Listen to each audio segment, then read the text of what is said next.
I always say if you wait for something to be perfect, you're never going to launch it. No. And I think so many people in business like wait for the perfect time and the perfect moment, and they wait to have like permission from someone. Just do it, you know? Like I think back then we had no idea what we were doing, but we knew it was a good product and we knew we liked it and we knew the audience would like it, so we launched it. And the label wasn't the cutest thing I've ever seen.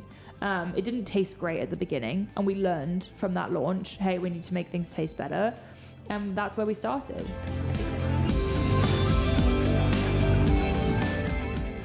So, okay, we're gonna now start. We've been yammering on here for like, I don't know, a long time. We've been yammering for sure. And this is a different type of podcast because I'm very curious about so many little things about you that like normally I go in with knowing this information, and I'll just kind of say that we have Mari, I can never pronounce your last name. Llewellyn, Mari Llewellyn. This girl is such a badass.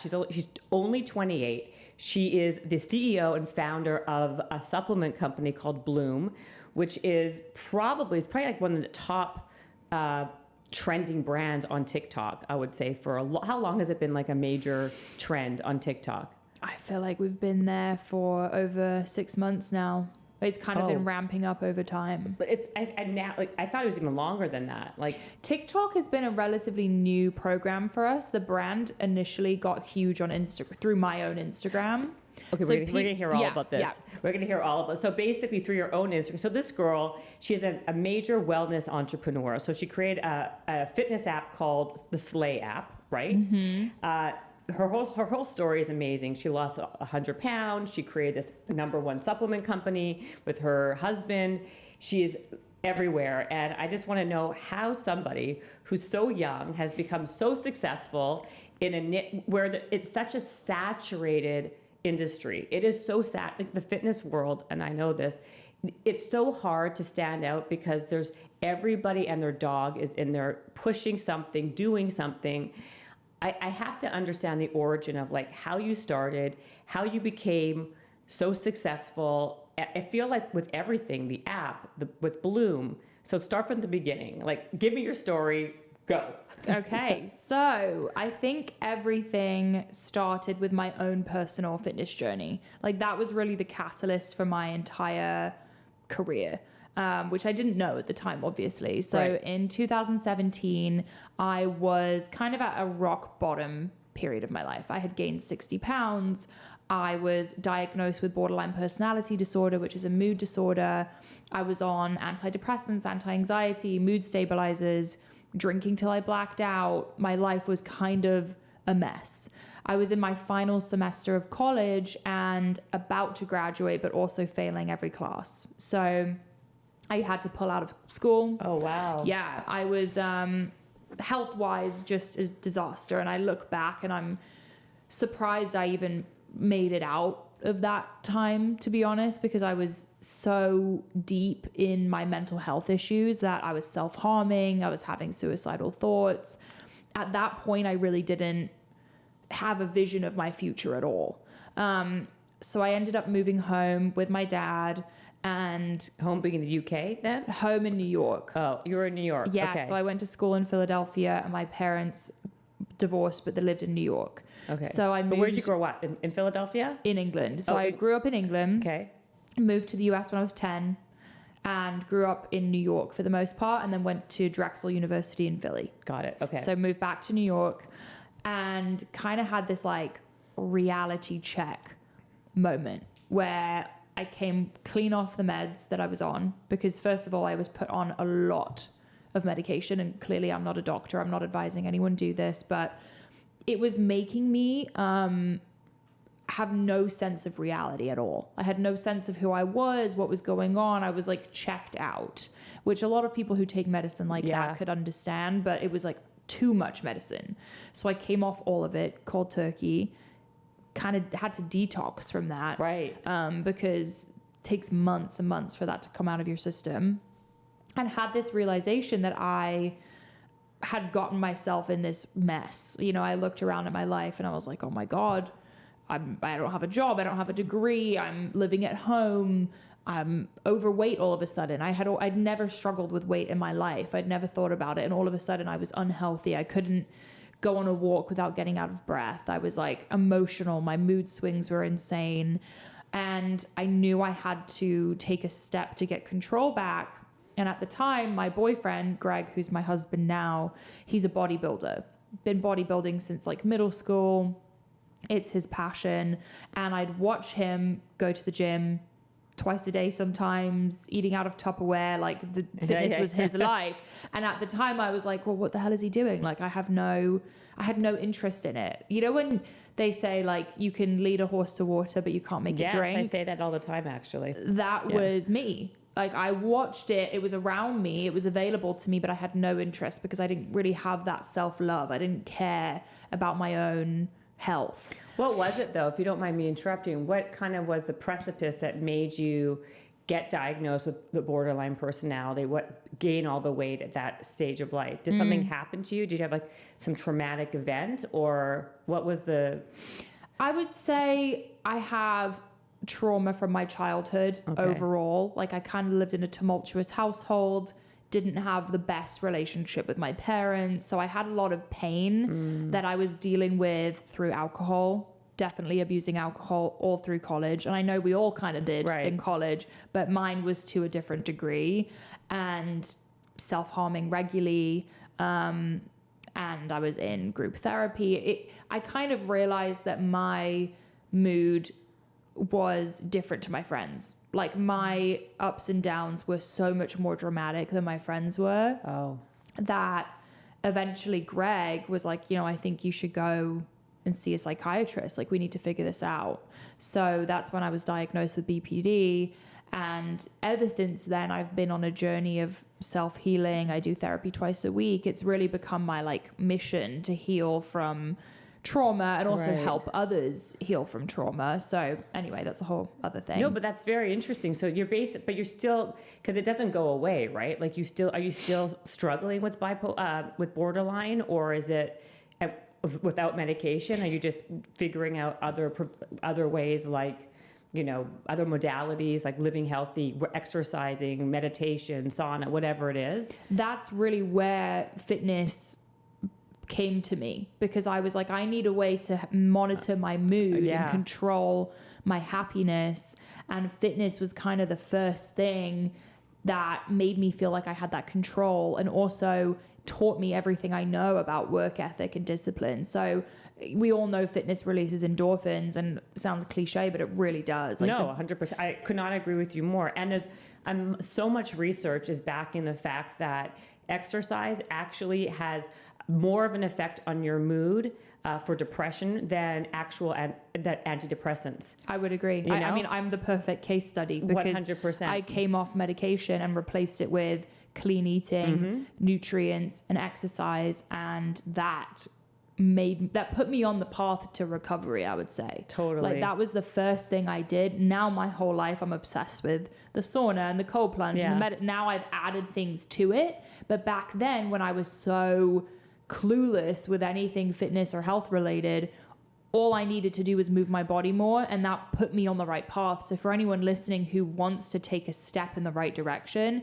even a small baby step, as long as it's the right direction, I think that's perfect. You don't have to change your life completely on the first day. For me, it was slow and steady, and it got me moving the right way. Oh, absolutely. So then when you gained all that weight, because I think you said in the bio, 90 pounds was the total. Was it because you were depressed and unhappy, and so you were eating a lot, you weren't moving, you were drinking? So that's where all the weight came from? In a culmination of all of those things. And I was eating like garbage. Like I look back and I cringe at the lack of nutrients I was taking in. I think sometimes those medications can make you crave things that you never have before. Like all of a sudden I was eating food truck food, and I just had no sense of what nutrition meant. Like I didn't realize that food had such an impact on the way we feel and the way we act and everything. And now I'm so obsessed with nutrition. It's crazy to look back and think of myself that way, but it was a culmination of all those things. So then what happened? So then you see your boyfriend at the time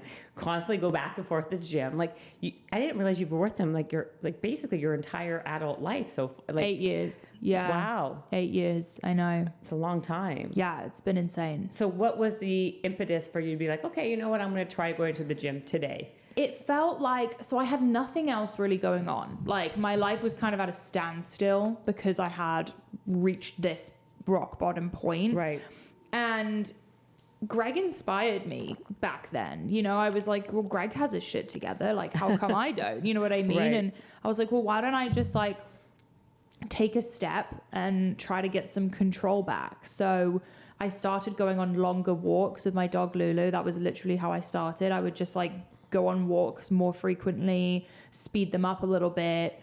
And then I remember I tried to, so my breakfast before my fitness journey was a giant muffin, like that big, sometimes two, with an iced coffee, full caffeine, sugar, whole milk, the works. Like, can you imagine someone with a mood disorder just like dumping sugar in their body and caffeine? Like, horrendous. And I look back and I'm like, not that a muffin is horrible. Like, if you want to have a muffin every now and again, go ahead. No, but the nutritional value of those things, of the laden sugar and fats and everything else, all the crap that's in there, it's like a mood dump. Like, your mood, it spikes, it goes down, it's terrible. 100%. Yeah. And I didn't think about it. Like, I had no idea the implications that would have on my mood. So I was like, okay, I need to switch this out for something better. So I just imitated what Greg ate every day, which was like 6 eggs, because he's a bodybuilder. Yeah, I know. That's what I eat every morning. Yeah. A giant bowl of oatmeal. Like, I made like a bodybuilder style breakfast, and I FaceTimed him and I was like, look, babe, like, I'm healthy. And he was like, oh, great. You know, I'm definitely like a massive bodybuilder. Like, you don't have to eat the exact same quantity as me. And I was like, oh, got it. Like, I'll tone it back. So, you know, I was trying. I was moving the right way. I was eating the same amount as like a 230-pound bodybuilder. But anyway, so that was my first step. And then eventually I got myself in the gym, and Greg would join me. So he was still at school at this point, and he would come back on the weekend and go to the gym with me and teach me how to do a squat or a bicep curl. Right. And yeah, like, I kind of learned to train like him at the beginning, like very bodybuilder-esque, compound movements, heavy weight. It works, by the way. It's the best type of training. I still think all this other nonsense doesn't even work as close as to that. So that's what you do, right? Yeah, I do. Because you look incredible. Oh my gosh, thank you. You're so nice. I appreciate that. And you have kids. 2.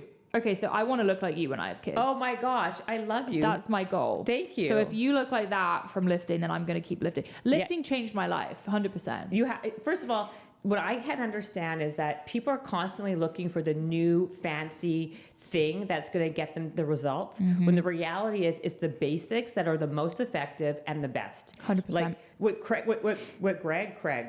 Greg.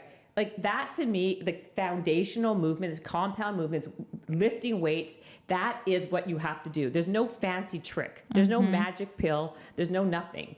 Like, if you do that, you're going to be just golden. I think people want an easy route Always. out. And it's like, you know, the hard work is what works. You just said it. The hard work is what works. Yeah. Like, it's so true. Like, I look on Instagram, and I swear, I'm like, who buys this nonsense? Like, I see girls, we probably are thinking of the same girl right now, and she lifts her leg an inch off the floor 10 times, and the other one, and people are like buying this program like it's going to get them these crazy results. I'm like, that's going to do nothing for you. I know. Like, pick up a weight, like even a 5-pound weight, and just like use that. Like, 100%.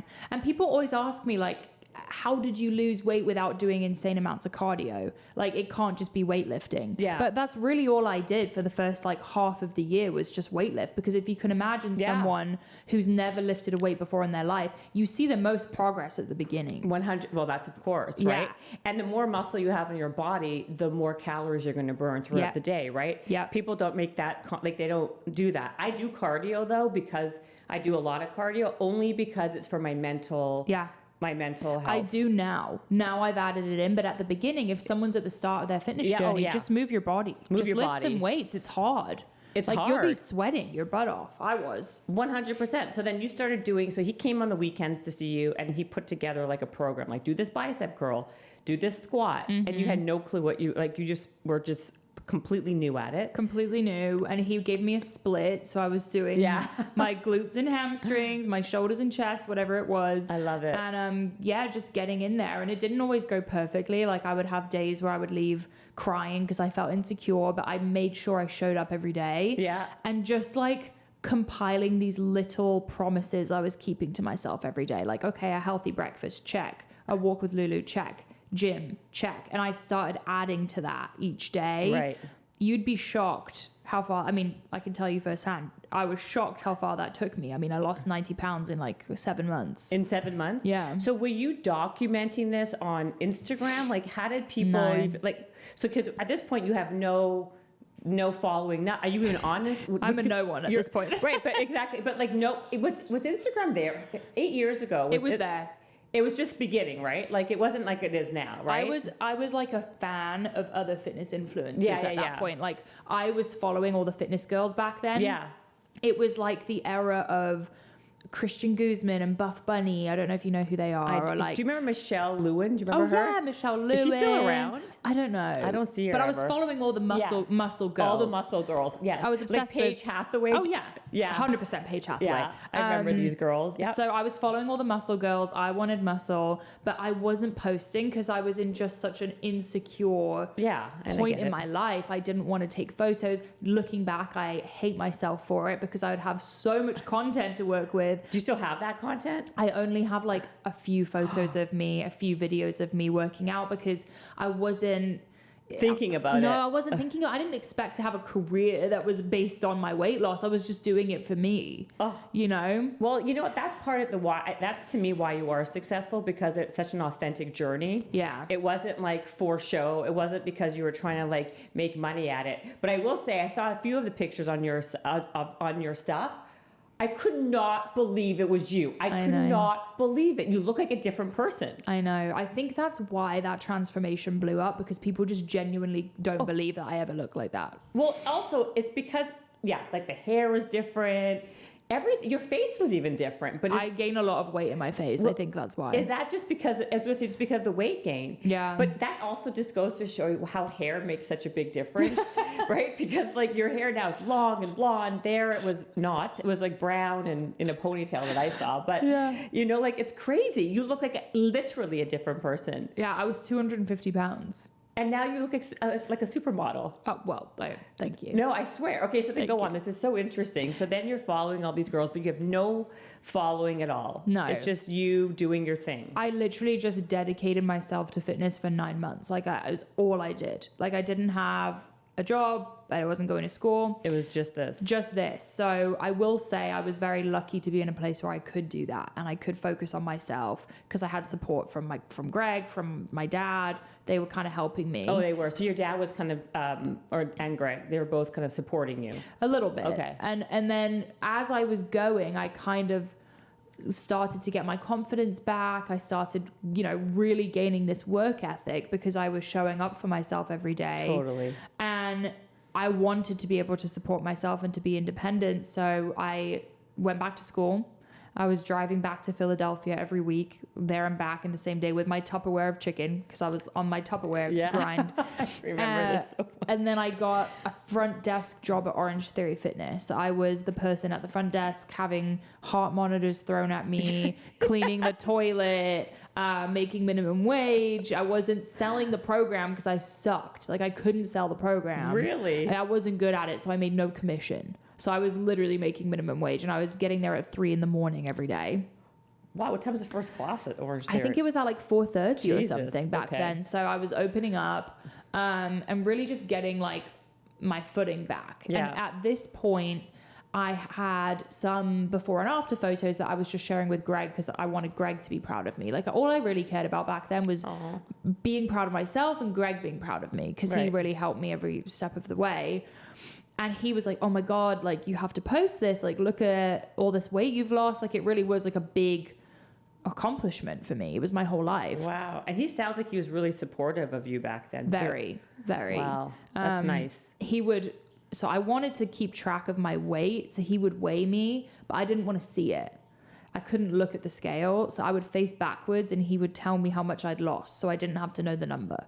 So he'd be like, you lost 1 pound this week, or you lost 2 this week. And I found out later that he was actually lying sometimes about how much I'd lost because he wanted me to keep going. Yeah, you didn't want to lose your motivation. Yeah, so even if I lost nothing or I gained something, he'd be like, oh, we lost a couple pounds. Like he'd lie. I love you. By the way, that works. Yeah. Because people get very demotivated when the scale plateaus. 100%. When that's so normal and natural. 100%. Yeah. So I was so smart of him to do that. yeah, no, he helped me the whole way. Yeah. So I posted the photo, the before and after photo on my Instagram. I had 900 followers, like friends, people from my school. And it blew up. And it was the age of Instagram where you could organically blow up. Nowadays, it's virtually impossible. So it got reposted by a ton of other big fitness pages with millions of followers. They were all coming to follow me. Really? It got a lot of attention. Which picture was it? Was it one that I'm talking about? With I think it was like a gym selfie and a before photo. It wasn't the famous one that blew up. It's a different one. But it got a lot of attention, I think, for the same reason you were saying. Like, I just looked so different. Did you already dye your hair or color your hair? Was it? I guess was there so, a big distinction between? I guess so. I never even thought about the hair aspect, to be honest. Well, that's what like totally like to me. I'm like, I didn't think. I'm like, oh, this must be her sister or like a cousin. I guess I hadn't been. Also, I didn't go outside back then, so that's another change. Oh, yes. Maybe I don't know. Yeah. But anyway, I posted it and I was just getting all of these messages and follows. And keep in mind, I never even, I wasn't like an avid social media user. I didn't know what was going on. So I had hundreds and hundreds of messages being like, oh my God, what did you do? What did you take? What was your plan? Etc. And Greg, who's an entrepreneur major / just the most entrepreneurial person you've ever met. Like, this man is crazy. I know. I saw some videos of him talking, and I liked. He was like on it. Oh, he's like a New York business guy. Like, that's just who he is, which he's become. Back then, we weren't really sure because neither of us were great with school. Right. Like, neither of us had good grades. But is one element of a smart kind exactly of, one type of smart and now academic. I've watched him become this amazing leader and CEO, and it's incredible. But anyway, he was like, oh my God, like, I think this is a great business opportunity. Like, we need to make a product.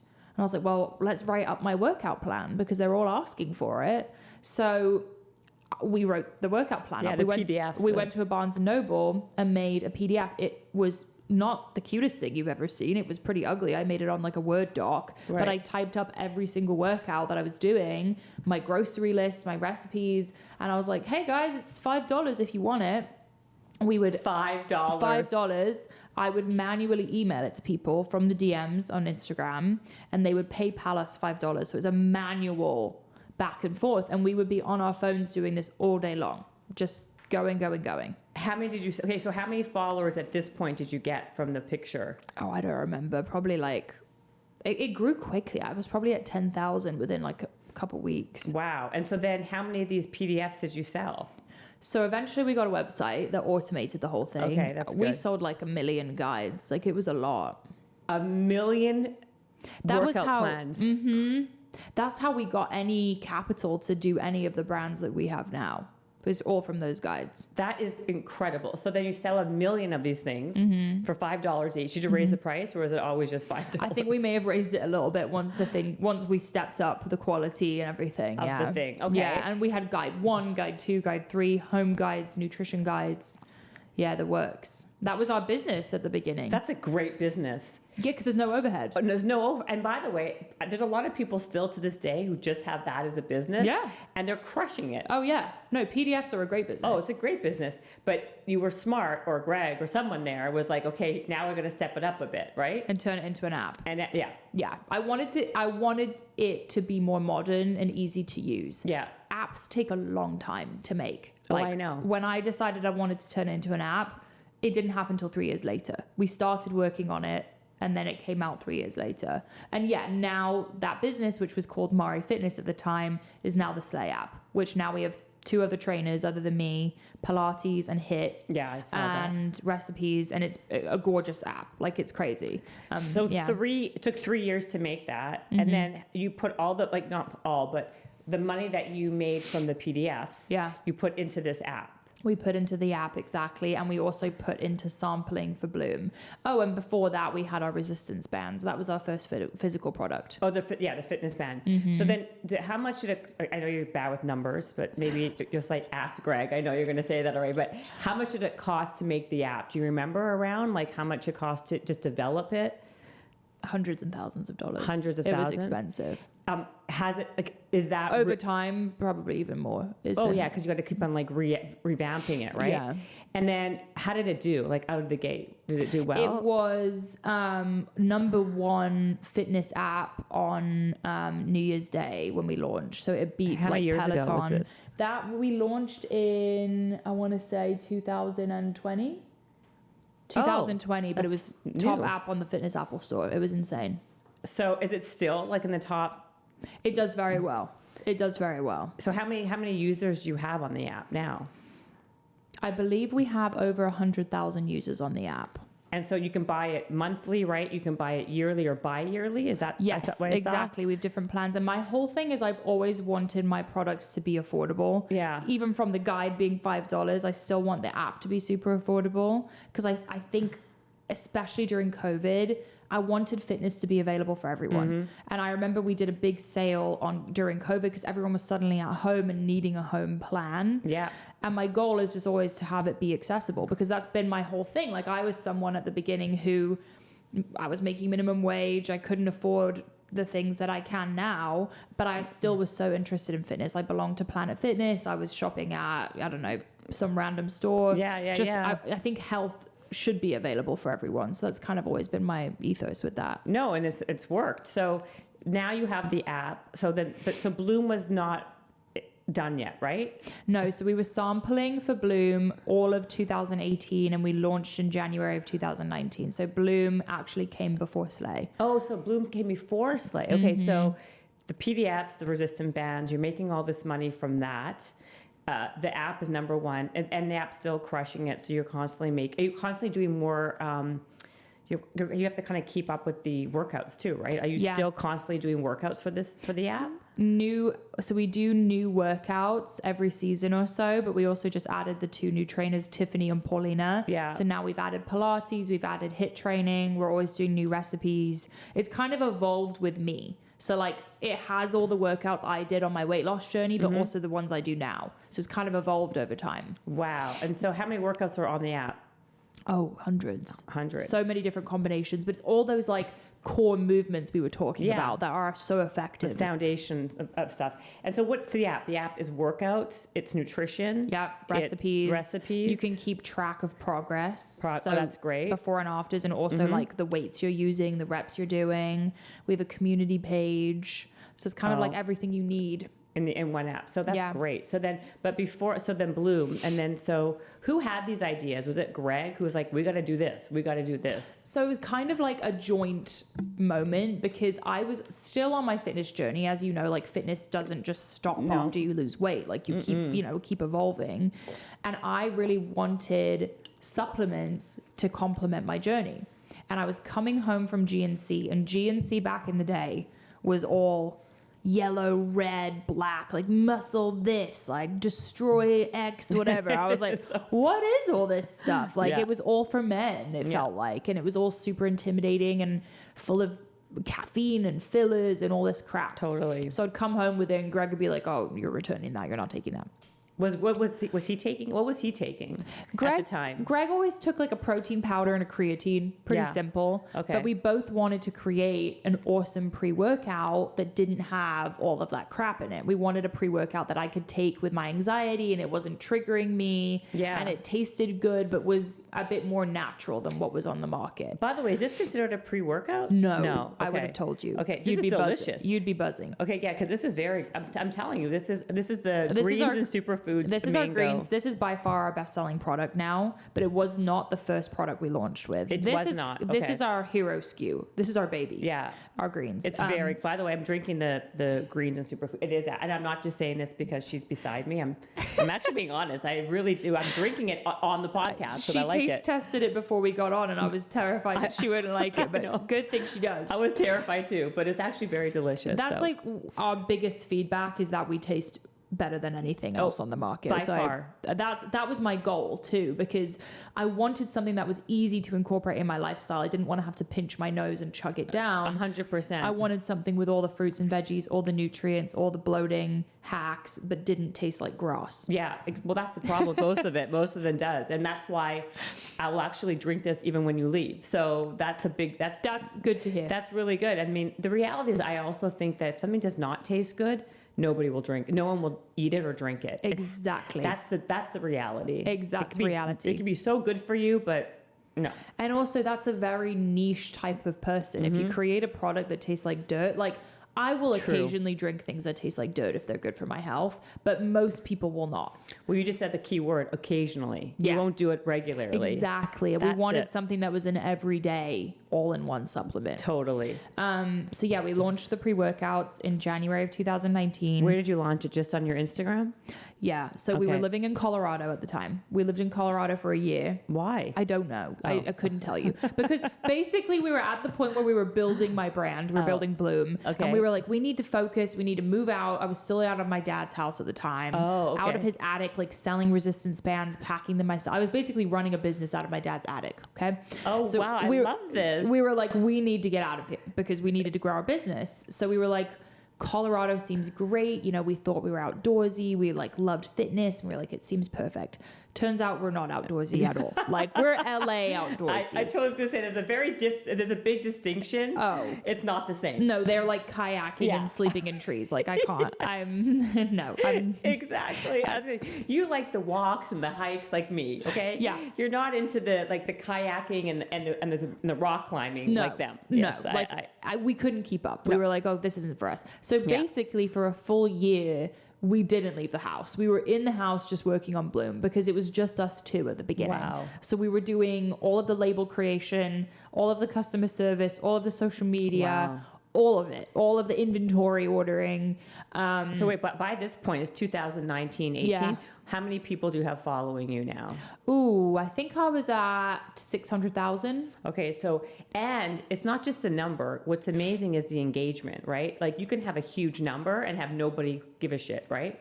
So those are your customers. Like those people were actually like avid customers. Like, it was insane. Yeah, that's what made it so successful. Yes, I would agree. And I think I always treated my social media as a diary. Like every day I was updating them on the back end. I was showing them, hey, I'm shooting, like I had a light box that I was shooting the products in. It was like a fake mini photo studio and I was shooting the products myself.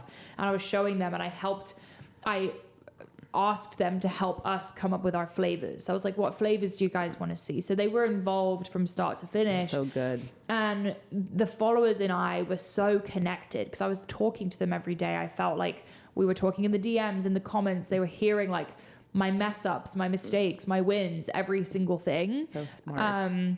So I think that really was a huge part of our success from the beginning. And the pre-workouts we launched, looking back, of course, I would have done it so differently. Like the labels, like I always say, if you wait for something to be perfect, you're never gonna launch it. No. And I think so many people in business like wait for the perfect time and the perfect moment, and they wait to have like permission from someone. Just do it, you know. Like I think back then we had no idea what we were doing, but we knew it was a good product. And we knew we liked it and we knew the audience would like it. So we launched it. And the label wasn't the cutest thing I've ever seen. It didn't taste great at the beginning. And we learned from that launch, hey, we need to make things taste better. And that's where we started. I think that's a really, really good point. And I talk about this a lot on this podcast, in my book, wherever. People wait for the perfect time, and there's never going to be a perfect time. Ever, ever, ever. So if you're going to wait, you're going to wait, and then nothing will ever happen in your life. And so you have to just move and momentum and figure it out as you go. That's what 100%. You did. I think so many people also, like I get a lot of questions in my DMs. It's like, well, where do you get a business certification? Or where did someone tell you could launch a business? Like when did that Really? happen? And I'm like, well, you don't need permission. Right. You don't need a certification. As long as you are passionate and invested and you believe in the brand, that's all you need. 100%. You need to have desire to get it done and work ethic. Yeah. Right. And not give up when you have something that happens that knocks you down. You have to kind of 100%. get right back up. But you were lucky in the sense that you both were. You had each other. And in that way, we are a great team because Greg was an entrepreneurship major at school. He's always been super business focused. I love making content. I love talking to people. I love connecting on an emotional level. So, and I also love branding. I was a design and merchandising major. So I took everything I learned and put it into our branding. And Greg focused on the numbers in the back end. And together we just kind of it just worked.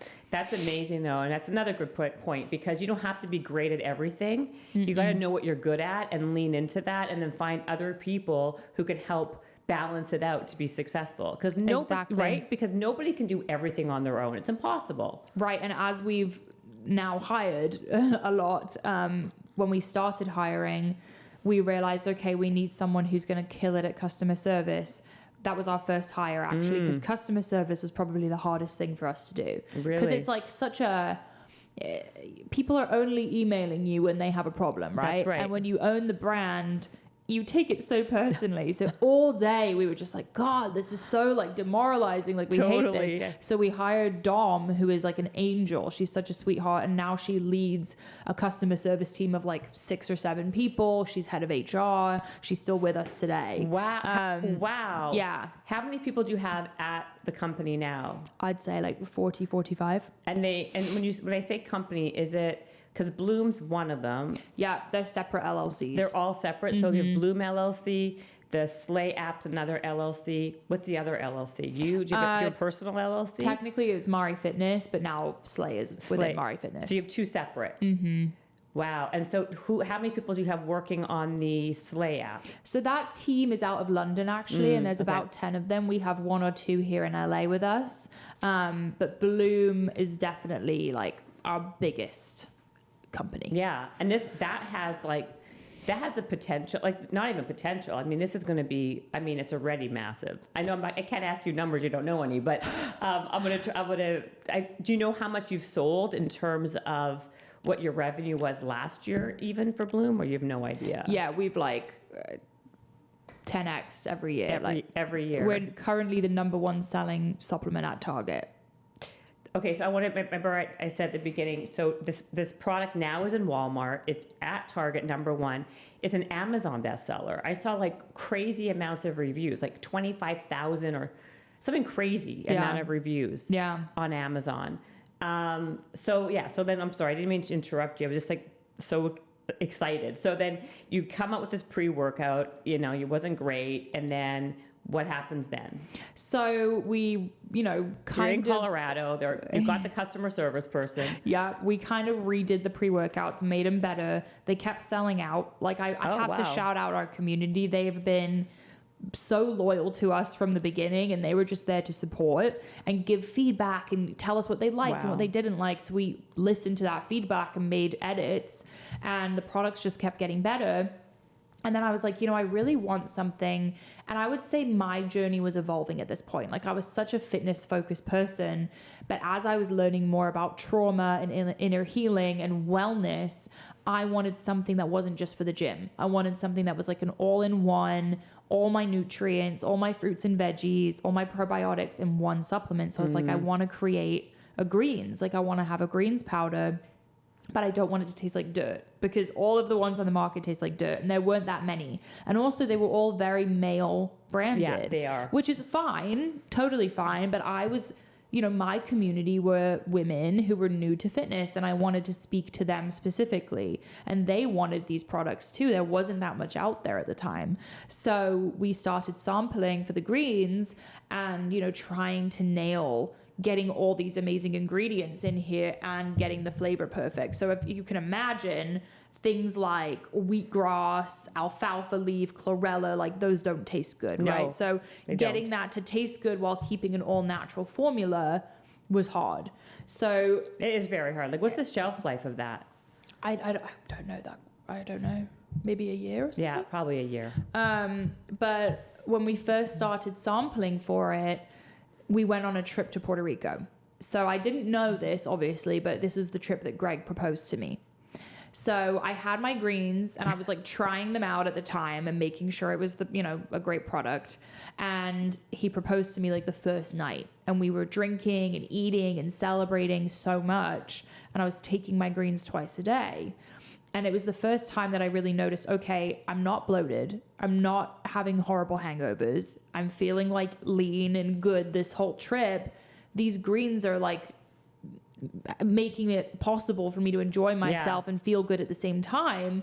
I was like, I think this product might be the one. Like, I think we nailed it. And it tasted amazing too. Our first one was like our original one, which kind of had this like matcha flavor to it. So mango's a new one. Yeah, mango's a new one. Yeah. So from there, I was sharing my feedback on the product on Instagram, and everyone was freaking out over it. And we sold out of the greens right away. So we kept having to restock greens over and over again. And keep in mind, Greg and I never took a loan out, never took investors. So we were self-funding this entire business, and we couldn't really afford to keep enough greens in stock because they're very expensive. I was going to say, so like when you were making your orders, how many did you have to order at once? So back then, it's crazy how much the numbers have changed, but back then a restock probably would have been like 5,000 units, and now it's like 100,000 or something. What? 100,000 units? Yeah, especially with retail, that it's just changing everything. So hold on a minute. You have to buy 100,000 units at a time. Generally, yeah. And again, I'm not a good person to talk to about this, but you so your run used to be 5,000, now it has to be 100,000. Yeah. Holy! And what's the price point on that? This one is $29.99.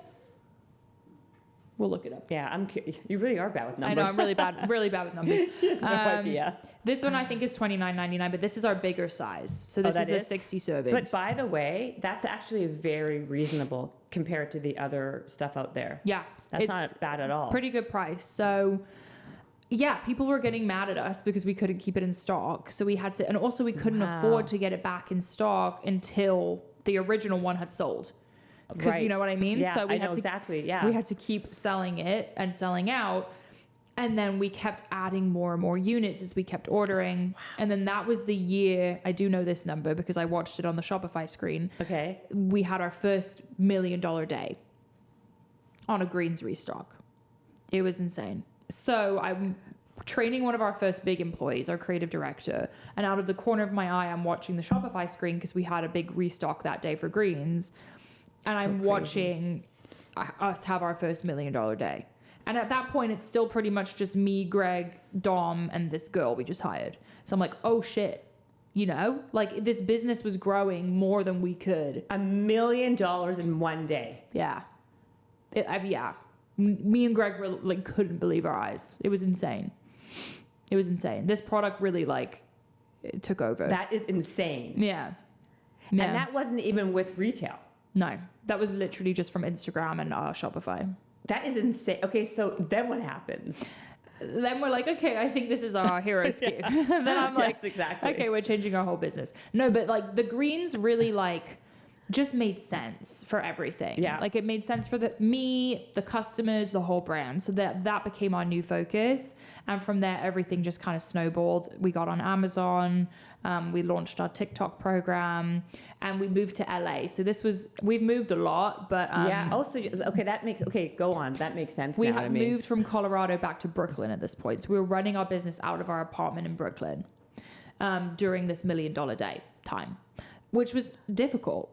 Running a business out of New York is kind of challenging, especially when it's a fitness business, because you have to deal with the snow. Totally. I'm surprised it took you this long to get to LA. Me too. What was you never thought about it, or what was the... I think, so we had come out to LA a few times to shoot and do projects with Bloom, and everyone in the fitness industry was out here basically. A lot of people for sure, yeah. And I loved it every time, but I just for some reason couldn't picture it. I didn't think it was for us. And then eventually I was like, I think that's what I want to do. And I kind of had to convince Greg to come out here, and this was 2 years ago. So mid-pandemic, we left Brooklyn, came to LA, and this is really the place where we like put our flag in the ground, and we've been growing the team, and we have an office now. We're building an HQ on Abbot Kinney currently. That's crazy. You know what's amazing though? You came here when everyone was leaving LA. Like everyone was like, I'm like the last one here basically. Everyone's leaving for Austin, for anywhere except LA. You move here and like plant your flag here. It was the best thing we could have done because it allowed us to, first of all, have, I mean, it sounds silly, but having good weather year round makes a big difference when you're making content constantly. Oh my God. Number one, this is something about, if you have any kind of like seasonal depression or, I mean, although right now the weather here has been this is not a good example. This is a bad example. For the last, it's been terrible. But in general, like just to be a place where it's warmer, sunny. Yeah. Like if you have any kind of mental health issue, this is the place to be, I think. 100%. You know? 100%. So. And content. It really changed the game, and I was able to really like tap into my wellness journey. We were finding like-minded people, like, you know, wellness entrepreneurs and people with healthy food brands or whatever. And the networking has been so much better out here for us, because a lot of people in New York are in more traditional jobs, I would say. That's exactly true. Yeah, everyone's in finance, or they're a lawyer. And here, everyone's unemployed, and they're like basically walking around with their phones and like doing content, and you don't know what they're doing or how they're doing it. Well, even me, like I treat my job as a 9 to 5. Basically, I'm at my desk all day doing Bloom podcast content, whatever it may be, and then I'll go out and see people at a restaurant at 2 p.m. and I'm like, well, how is this possible? Oh, I know, it's unbelievable. The gyms are packed here at 2 p.m. You'd think that like it was like Christmas Day or something. It's crazy. I know. And it's confusing, but everyone has these like interesting jobs. Right, exactly. Or like, exactly. Only here. It's like it's another reality in LA. It's completely not like anywhere else in the world. Exactly. Sure. And everyone's super focused on building their brand and their own portfolio. So it's a very meat-oriented place for sure. Exactly. Yeah. So it helped us grow Bloom to what it is now. Amazing. And then, so then you kept on growing the brand. And then Fee, is the name of, it's a Fee, right? Fiona, is it Fiona? Is your right hand. Mm-hmm. And we were talking before we started this podcast because of, you know, you met Fee just because she was a follower of yours and like a big believer in what you were doing, and now she works with you. Can you explain this whole thing, like how you were finding now everyone's going to DM you, right, for a job? I know, they already do, but yeah. Okay, but exactly. But explain how were you hiring people just through your followers? Was she the first one, or how was it working?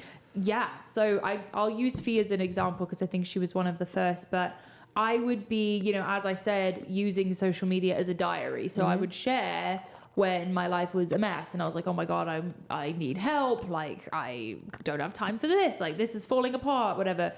And for some reason I had resistance to hiring an assistant because I felt like, oh my gosh, I don't want to like ask this person to help me with my groceries, or, you know, I had this resistance to telling people what to do. Yeah. But Fee reached out, and I had happened to have moved into the same building our office was in, that her office was in, because she used to work in a finance, like as an admin role. Oh, wow. Okay. And she sent me a selfie of her. We used to sell Bloom masks during COVID, and she had a Bloom mask on, and she was like, oh my God, I can't believe you're in the same building. She was like, when I saw you were moving here, I knew I had to meet you, and I feel like you need help. Like, I have so much assistant experience. Let me send you my resume.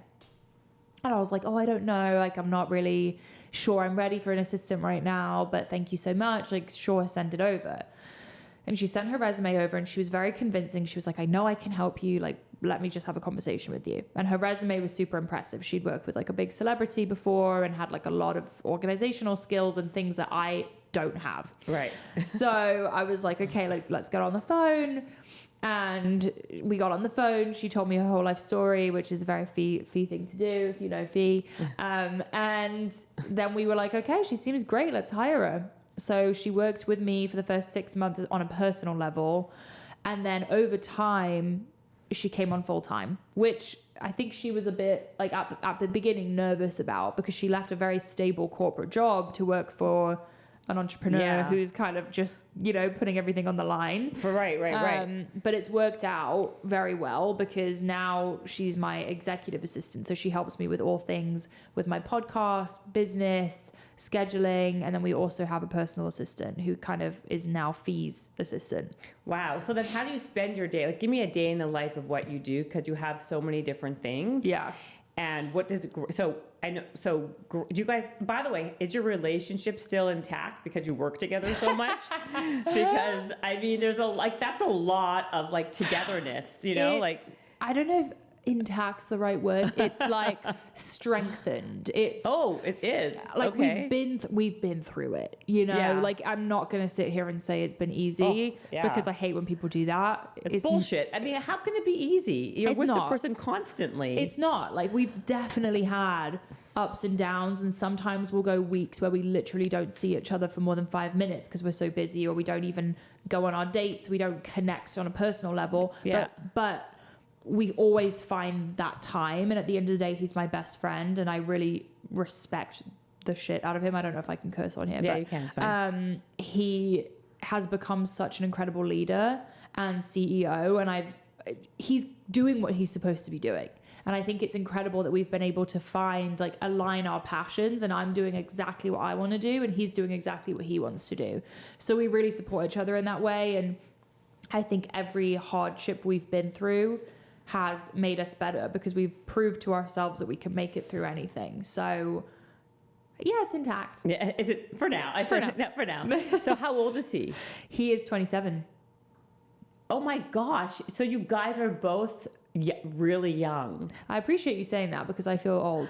Okay, do you know, but you've accomplished so much. Like we were saying before also, like you just made last year, this year, 30 under 30 for Forbes. I mean, a lot of people would look at you and be like, this is incredible. Like how you've been able to you've really monetized your social media, which is, I think, a problem that 99% of people have. Like they don't know how to do it. Yeah, I know.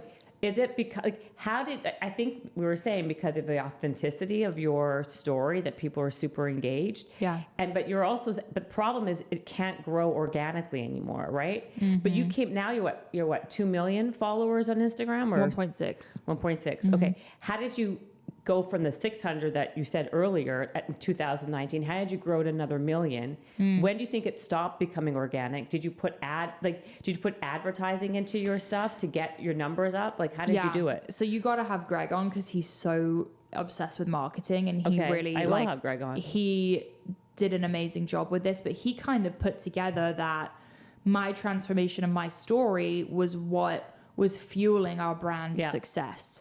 And as you just said, the organic reach was going down over time.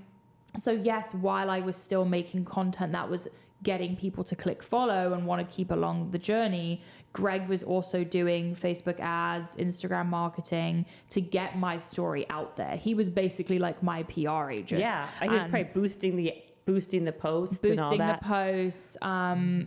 And now he has a full marketing team under him. It's a pretty big operation, but he was getting my story out there and fueling the fire. And I was just continuing to put out content that made people want to follow. So even to this day, because I was looking, you do a lot of, it's like a combination. You do the fitness stuff. Yeah.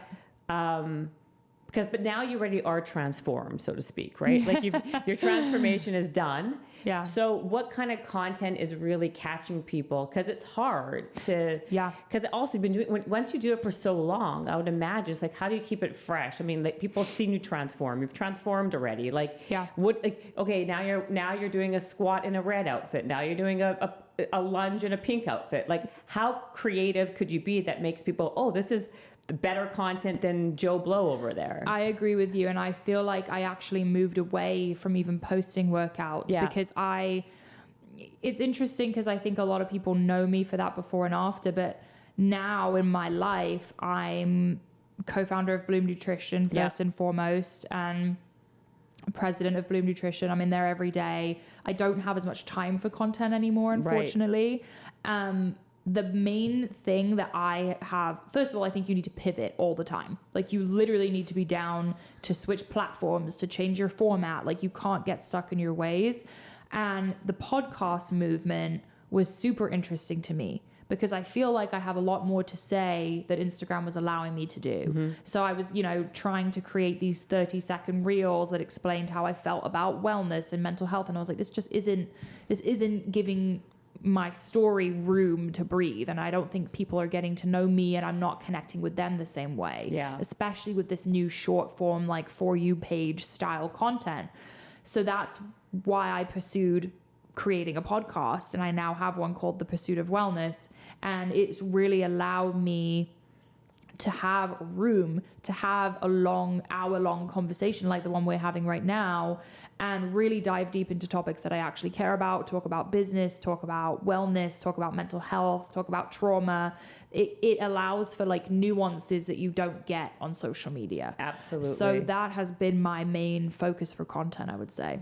And then what happens then on TikTok or on Instagram? Like, is it kind of flatlined? I mean, you have everyone follow. What's really interesting, because when I first met you, I'm like, oh, she seems like a nice girl. I didn't know, And then when I was like looking into yourself, I'm like, everyone follow. Like a lot of my friends and a lot of people that mutually follow you. I'm like, how am I so late to the party? First of all, but like our Facebook ads didn't hit you. I guess. They didn't hit me, which is weird, because that's the crux of my business is like health and fitness, and so I don't know how I never even. I think sometimes, because I'm the same way as you. Obviously, my whole life is health and fitness. I never get served ads about it. Never. Maybe because we're so in it. Is that why? Maybe.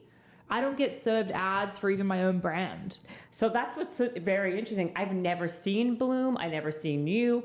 And then when I went and checked out like all the people that are like mutually following, I'm like, how is it that like this has never even crossed my algorithm ever? Yeah, I know. It's weird, right? Yeah. A lot of people have seen us. Who knows? I don't know why we missed you on that. I mean, it's crazy. But then when do you think it started to become such a game of ads and spending and digital marketing and not organic? Because I think that's like a huge point. People now, if they're entering or they're trying to build a business like you are, it's very difficult. Yeah. So I think we realized that there was a ceiling for how much I could do as a human.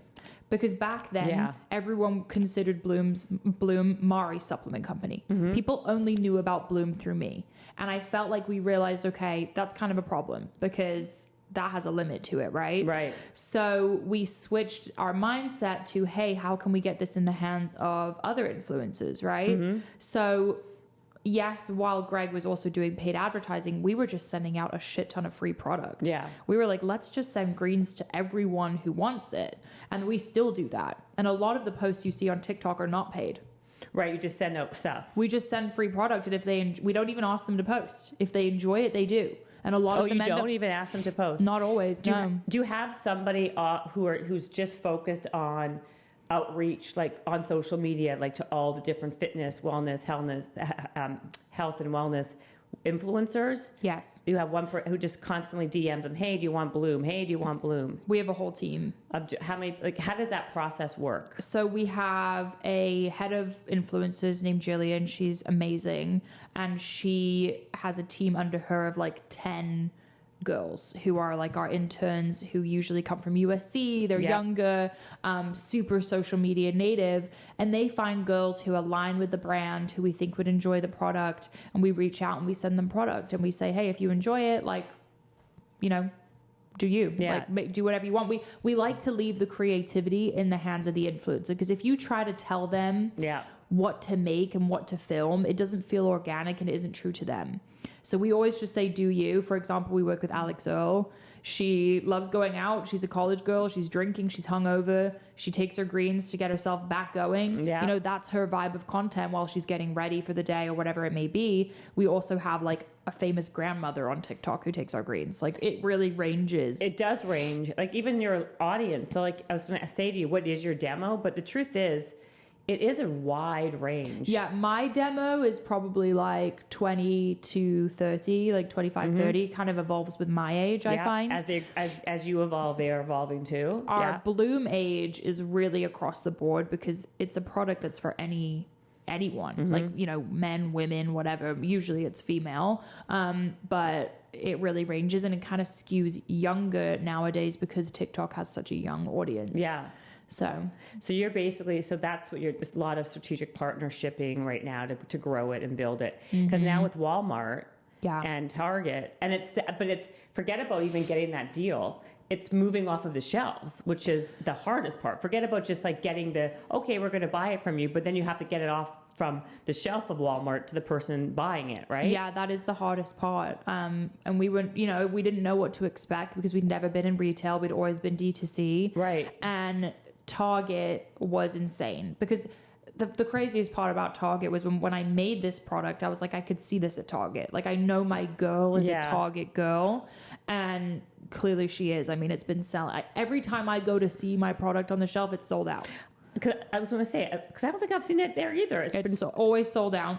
But as of April, we will be full chain in Targets everywhere, and you'll definitely see us then. That's insane. So, like, what is your goal? Like, 2-year, 3-year plan? Do you want to sell this to another company? Do you want to keep on, you know, building new SKUs? Like, what is the plan for you guys, Bloom wise? And then I'm going to ask you about you personally. Right now, we're just focused on like the retail side of it and blowing that up and just trying to make this product as accessible as possible, and also keep growing the team.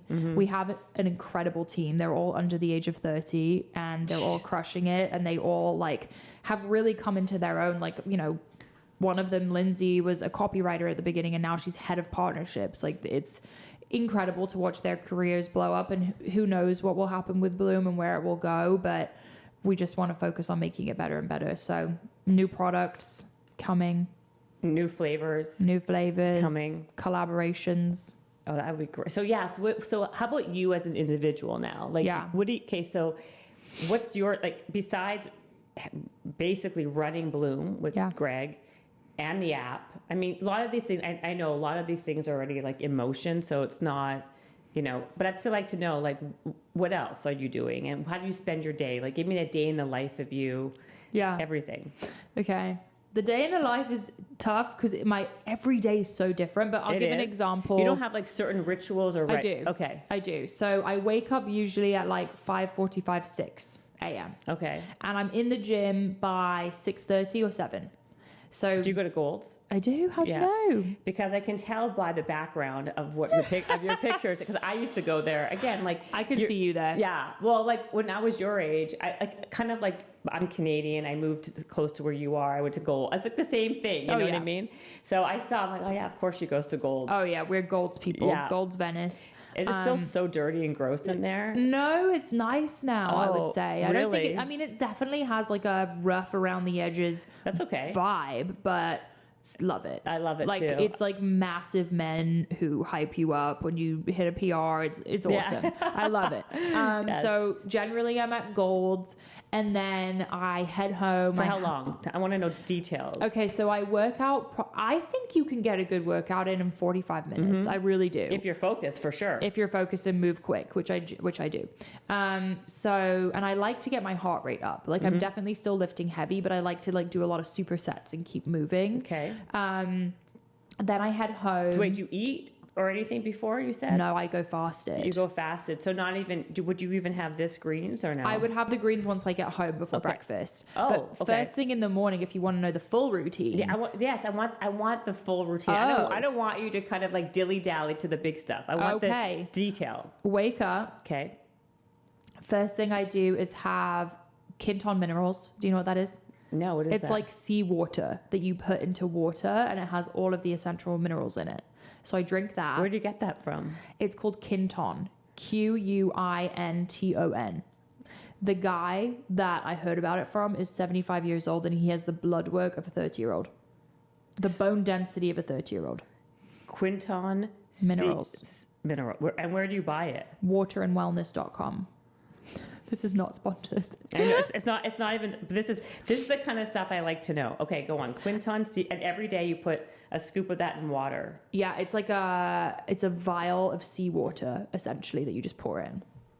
You know what? I did hear about this. Yeah, you definitely have. I have for sure, and a few times. Because the theory is the sea is made of the whole periodic table. Yeah. And it's all the essential minerals we need. So I take that every day. Who knows if it's bullshit, but I'm taking it. And how much is it for people who want to know? I think it's expensive. It is. That's why I remember hearing that too. But you can get other versions as well that's just like a big squirt bottle.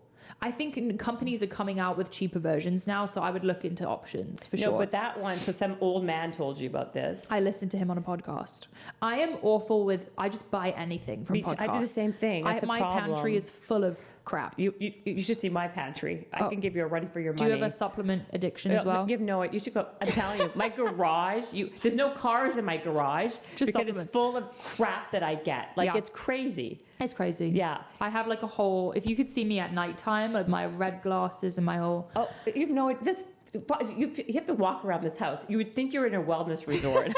Yeah, I'm already seeing like all this. The cold plunging, the saunas, the sauna blankets, the red lights. I have red light panels upstairs. I have it's insane. I love it. It's crazy. I'm into it. I even if it does nothing, it makes me. It's like I think it's psychosomatic. I think it's doing something. It makes me feel better. Me too.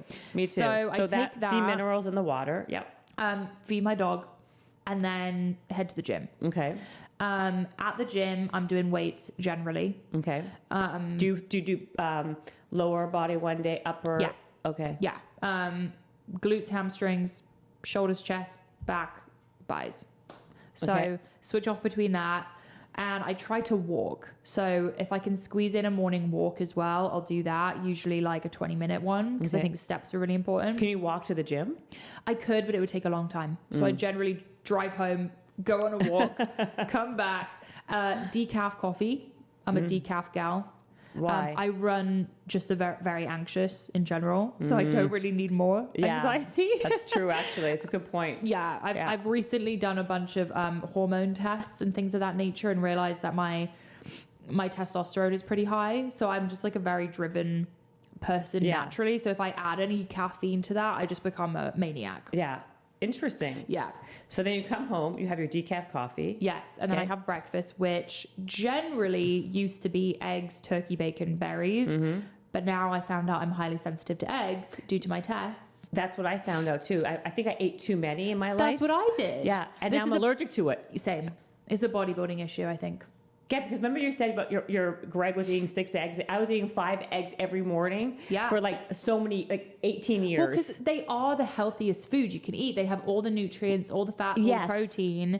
So it sucks that we overdosed on eggs. So what do we do now? What are you going to do? Smoothie. That's what I've been doing. It's not the same. It's not the same. It doesn't fill me up. It doesn't fill me. I'm starving. Same. So what are you doing? Just hating my life. I'm hating my life. Hating my life. What are you going to do? Like I'm thinking, like, do I have to do like Greek yogurt? Not the same. Dairy as well. I try and avoid dairy for my skin. Me too. So what are you going to do about that protein thing? I know. I just dump a whole bunch of protein in the smoothie. That's what I've been doing. What kind of protein powder are you using? I have Bloom protein powder. You do? Mm-hmm. I didn't know Plant that. protein. I'll send you some. Yes. It's good. It's really good.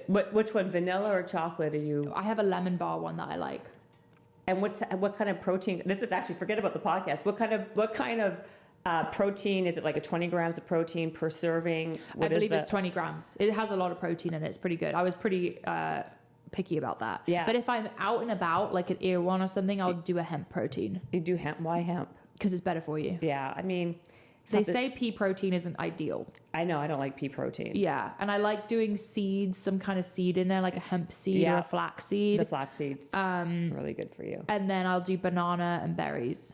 Gosh, the same. And coconut milk. It's not the same though as eating eggs. It's not the same, and it's not warm. It's not exactly. So when it's cold, it's not this. Like, do you think that you can go back to eggs if you take a break? Yes, I'm doing 4 weeks no eggs, and then I'm going right back. I can't live this way. That's exactly what I did, and then I've been trying to do like alternative days. Like I'll have eggs one day, and then the other. I'm telling you, this shake thing is not working though. It's not a vibe. It's not a vibe, especially if you're active and a fitness person. I agree. It's not enough. It's brutal. Okay, so then the shake, I know, or the eggs. Okay, and then what do you do? Okay, I've had my smoothie. I take like 20 different supplement pills. Like my regime is ridiculous. What do you take? Fish oil, vitamin D, zinc, trace minerals.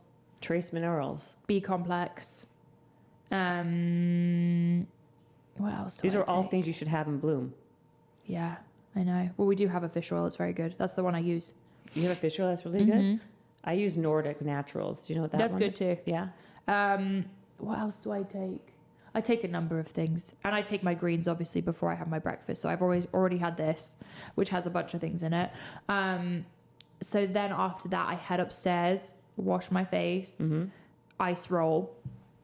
Ice roll. Yeah, ice roll, and then depends on what type of day I'm having, makeup or not makeup. Right. If it's just a work behind the computer day, I'm not wearing makeup. If I'm on screen, I wear makeup. What do you wear?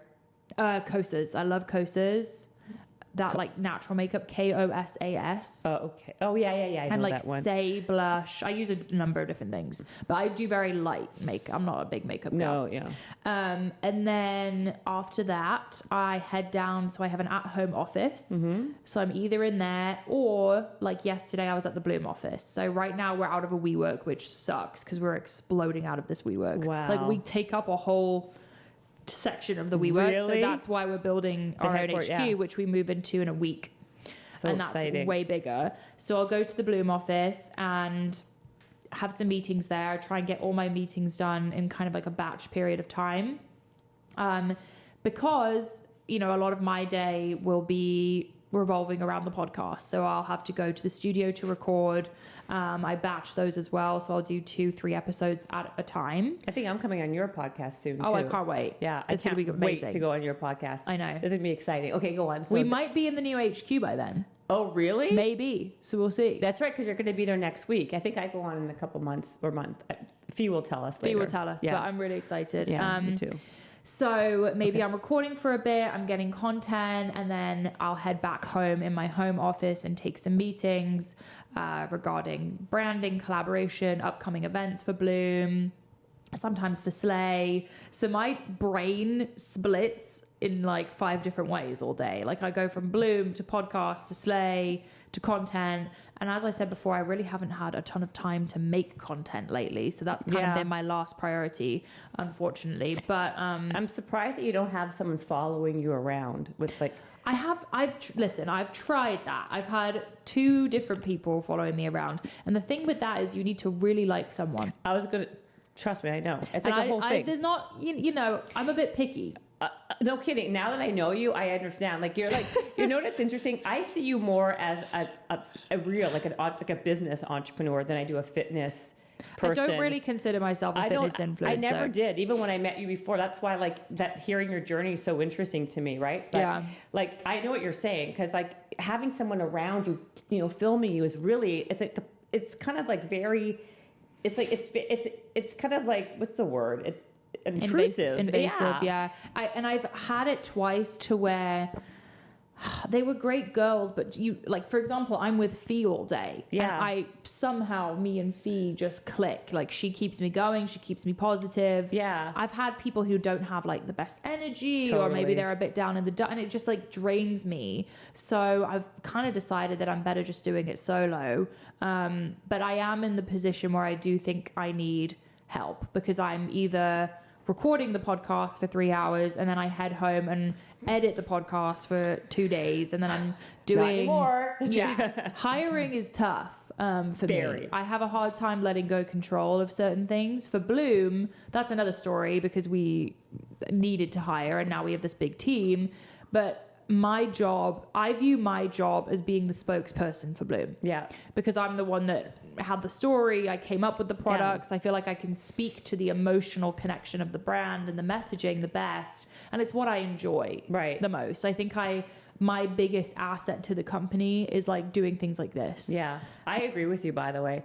I also think your audience is legitimately your audience. So they want you to be the spokesperson. Yes. You have to be. Like that's your role, I suppose, because you have to do that for your... Yeah. So me sitting in an office all day, like what, you know, Greg does from meeting to meeting to meeting doesn't make me feel happy. No. You know, I can do it every now and again. No. Yeah. But it also isn't serving the company well. It's not at all. So basically, that's your routine. And so like at nighttime, what time do you go to bed at night? Do you have any like nighttime rituals or? Yeah. So I eat dinner around 6:30. Okay. 7.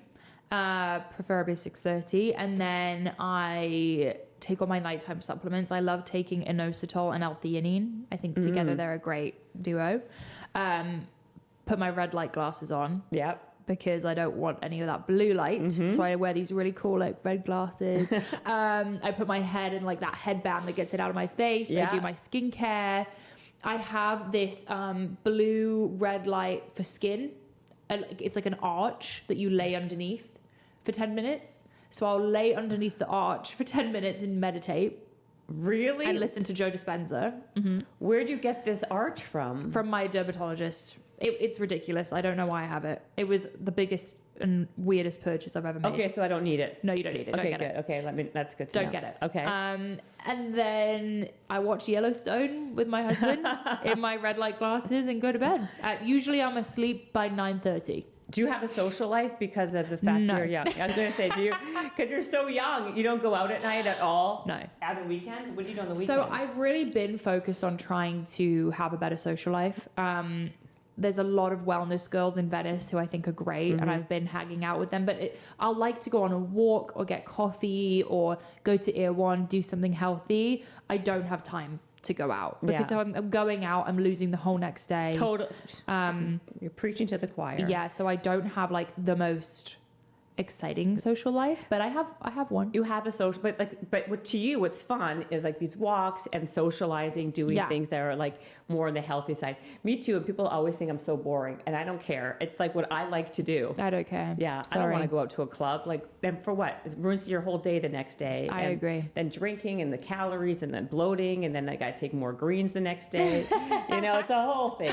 It's a whole thing. It's a whole thing. Okay, so I'm going to get yelled at because I know you have another thing to go do. So tell us, for people who don't know, if you're living under a rock, right, where can they find you and your amazing products, etc.? Well, now they know where to find the products, literally everywhere. So you can follow me at Mari Llewellyn, MariLlewellyn. You can listen to my podcast at The Pursuit of Wellness on Spotify or Apple. And the products are on bloomnu, BLOOMNU.com, or on Amazon, or in Target, or at Walmart. I love it. Thank you for coming on. You've been amazing. I love this podcast, and you're such a cutie. So thank you. Thank you so much for having me. Oh my gosh, I'm so happy I'm so glad that you came on, and I love that you've been so successful. You deserve it. I love your energy, and thank you. You're great. Thank you. Seriously. All right.